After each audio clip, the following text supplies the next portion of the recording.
Viewers, আপনারা সবাই কেমন আছেন? আশা করি আপনারা সবাই ভালো আছেন এবং সুস্থ আছেন। আমি আজকে আলোচনা করব পার্শিয়াল ডিফারেনশিয়াল ইকুয়েশন সাবজেক্টটা চ্যাপ্টার 1 নিয়ে। তো আমি চ্যাপ্টার 1 থেকে একটা एग्जांपल এখানে উঠাই নিয়েছি যে নিম্নের সমীকরণগুলো হতে অবাধ ধ্রুবকসমূহ অপসারণ করে আংশিক অন্তরক সমীকরণ গঠন করতে হবে। এই টাইপের অঙ্কগুলো আপনারা যেভাবে করবেন, আমি সলিউশনে যাই। প্রথমত আপনারা এখানে যা দেয়া থাকবে সেটাকে উঠাই নেবেন, যে প্রদত্ত সমীকরণ z সমান x plus a into y plus b, এটাকে দিলাম আমি ইকুয়েশন নাম্বার 1। এখন এই 1 নং সমীকরণকে x ও y এর সাপেক্ষে আংশিক অন্তরীকরণ করতে হবে। আচ্ছা, তাহলে আমরা প্রথমত ম্যাথটাকে উড়াই নিব, যেটা ইকুয়েশন নাম্বার 1 দিয়ে দিব, এবং সেই সমীকরণটাকে x ও y এর সাপেক্ষে যথাক্রমে আংশিক অন্তরীকরণ করতে হবে। প্রথমে আমরা x এর সাপেক্ষে আংশিক অন্তরীকরণ করব, তারপর y এর সাপেক্ষে আংশিক অন্তরীকরণ করব। তাহলে x এর সাপেক্ষে করলে কি হয়? 1 নং সমীকরণ ইমপ্লাইজ দ্যাট, দেখেন x এর সাপেক্ষে করলে del z by del x, আর সমানের এই দিক আমরা x এর সাপেক্ষে করতেছি, তাহলে এখানে y প্লাস b, যেহেতু এখানে x নাই, এটা ধ্রুবক হিসেবে থাকবে, তাহলে y প্লাস b কে আমরা রেখে দিলাম। আর এখানে x এর সাপেক্ষে করলে দেখেন del x x plus a, তাহলে এটাকে করলে হবে এরকম del x by del x plus হবে del a by del x। তাহলে এটা যেহেতু এটা ধ্রুবক একটা মান, কাজেই আমরা এটাকে কি করব, এটা কাটাকাটি যায়, তাহলে এখানে আমরা 1 পাবো, বা x এর সাপেক্ষে x কে অন্তরণ করলে হয় 1, প্লাস এখানে a যেহেতু একটা ধ্রুবক মান, তাই ধ্রুবককে অন্তরণ করলে আমরা 0 পাবো। তাহলে আমরা ফাইনালি যে মানটা পাচ্ছি x প্লাস a কে অন্তরণ করলে আমরা 1 পাচ্ছি।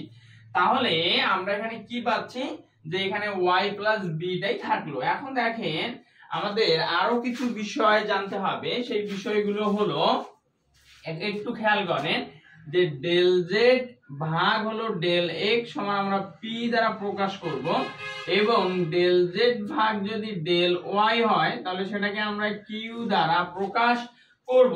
আচ্ছা, তাহলে এখানে del z by del x আছে, এটাকে আমরা p দ্বারা প্রকাশ করব, সমান এদিক y প্লাস b আছে, এটাই থাকবে, এটাকে আমরা 2 নং সমীকরণ দিয়ে দিব।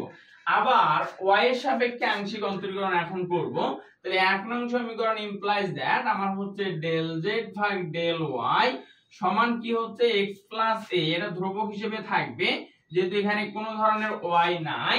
আর এখানে y প্লাস b টাকে অন্তরণ করলে y এর সাপেক্ষে y কে করলে হবে 1 প্লাস y এর সাপেক্ষে b, b যেহেতু ধ্রুবক মান এটা হবে 0।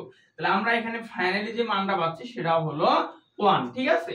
আর এখানে del z ভাগ del y সমান q লেখা যায়, তাহলে আমি এখানে q লিখে দিলাম, সমানের এই দিক হলো x প্লাস a, এটা কিন্তু ইকুয়েশন নাম্বার 3। এখন এই যে 1 2 3 নং সমীকরণ হতে আমরা কি পাই একটু খেয়াল করেন, যে এখন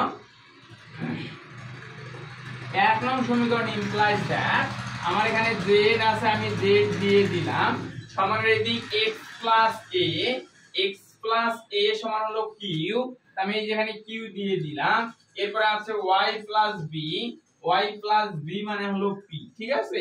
এটাকে আমরা সুন্দর মতো একটু সাজাই যদি লিখি, z সমান pq, ইহাই হলো নির্ণয় আংশিক অন্তরক সমীকরণ, ইহাই নির্ণয় আংশিক অন্তরক